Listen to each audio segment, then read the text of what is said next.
हाय दोस्तों, welcome back to our channel. Imagine आप अपने कमरे में बैठ के कोई काम कर रहे हैं और इतने में आपके इर्द गिर्द हर चीज हिलने लगती है। तब तो आप बाहर भाग जाएंगे, लेकिन जब ये सब कुछ खत्म होगा तो आप एक दफा जरूर सोचेंगे कि ये हुआ क्या है। आखिर ये जमीन क्यों कांपी। इस जमीन के कांपने को जल्जला या अर्थक्वेक कहते हैं। सोचने की बात ये है कि आखिर ये जल्जला आता क्यों है। आज की हमारी वीडियो में हम यही पता लगाने की कोशिश करेंगे कि इस जल्जले का ओरिजिन क्या होता है। हमारे पैरों के नीचे ये जो जमीन है, ये लगने में तो साकिन है, लेकिन ये इतनी भी साकिन नहीं होती। असल में हमारी जमीन की लेयर्स हैं। सबसे ऊपर क्रस्ट है, इसके नीचे मेंटल की एक लेयर है जो है तो सॉलिड लेकिन फ्लो करती है। ये आखिर फ्लो कैसे करती है ये हम किसी अगली वीडियो में डिस्कस करेंगे। इसके नीचे आखिर में इनर और आउटर कोर हैं, जिनकी वजह से मैग्नेटिक फील्ड्स प्रोड्यूस होती हैं। अब अगर मेंटल मूव करता है तो इसके साथ ही क्रस्ट भी मूव करेगा। यही रीजन है कि क्रस्ट एक सॉलिड प्लेट की फॉर्म में नहीं है, बल्कि ये 19 या 20 टुकड़ों में बटा हुआ है। इन टुकड़ों को टेक्टोनिक प्लेट्स कहते हैं। जब इनके नीचे से मेंटल मूव करता है तब ये 3 तरीके से मूव कर सकती हैं। सबसे पहले ये प्लेट्स आपस में एक दूसरे से दूर जा सकती हैं। ये प्रोसेस समुद्रों के अंदर होता है और इस प्रोसेस के नतीजे में नीचे से निकलने वाला मेंटल जमकर ऊपर एक क्रस्ट की नई लेयर बनाता है। अब दूसरा तरीका ये है कि ये लेयर्स आपस में एक दूसरे के करीब आए।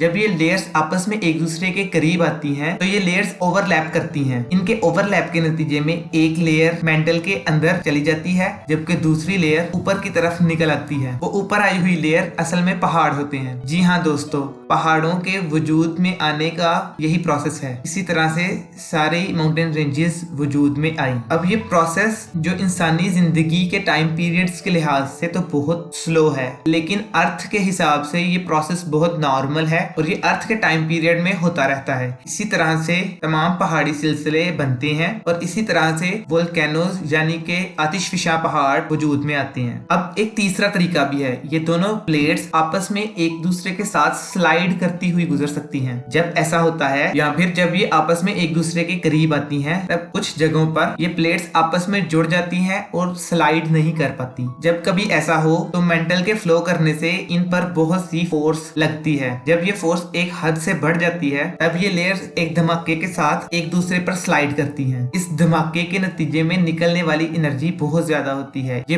इंसान के बनाए हुए सबसे बड़े थर्मोन्यूक्लियर बॉम्ब से भी कई गुना ज्यादा हो सकती है। ये एनर्जी जमीन के गहरे हिस्सों से हम तक साइज्मिक वेव्स की सूरत में पहुंचती है। इन्हीं वेव्स या लहरों को हम महसूस करते हैं और इन्हीं की शिद्दत को रेक्टर स्केल पर मापा जाता है। जैसे कि जब जल्जला आता है तो हम बताते हैं कि ये जल्जला फॉर एग्जांपल 6.7 रेक्टर स्केल का था। तो इसका मतलब होता है कि उन वेव्स की शिद्दत जब वो हम तक पहुंची तो कितनी। अब हम सब ये जानते हैं कि अर्थक्वेक एक बहुत डेंजरस चीज हो सकती है, लेकिन एक इंटरेस्टिंग बात ये है कि डायमंड या और भी बहुत सारे मिनरल्स जो जमीन के अंदर पैदा होते हैं, जिनको बनाने के लिए इंतहाई ज्यादा टेम्परेचर और प्रेशर की जरूरत होती है, वो भी इसी प्रोसेस में जमीन के क्रस्ट के ऊपर आ सकते हैं। अगर ये जल्जले या अर्थक्वेक्स ना हो तो वो सारे मिनरल्स हमेशा के लिए जमीन के अंदर दबे रह जाएं। तो एक तरीके से ये इतने खतरनाक प्रोसेसेस हमारे लिए बहुत फायदेमंद भी साबित होते हैं। उम्मीद है आपको ये वीडियो इंफॉर्मेटिव लगी होगी। अगर आपको ये वीडियो अच्छी लगी तो वीडियो को लाइक कीजिए और अगर आप इस तरह की और वीडियोस देखना चाहते हैं तो चैनल को सब्सक्राइब कीजिए और कमेंट्स में हमें अपने साइंस के रिलेटेड क्वेश्चंस बताइए ताकि हम अपनी आने वाली वीडियोस में उनका आंसर कर सकें।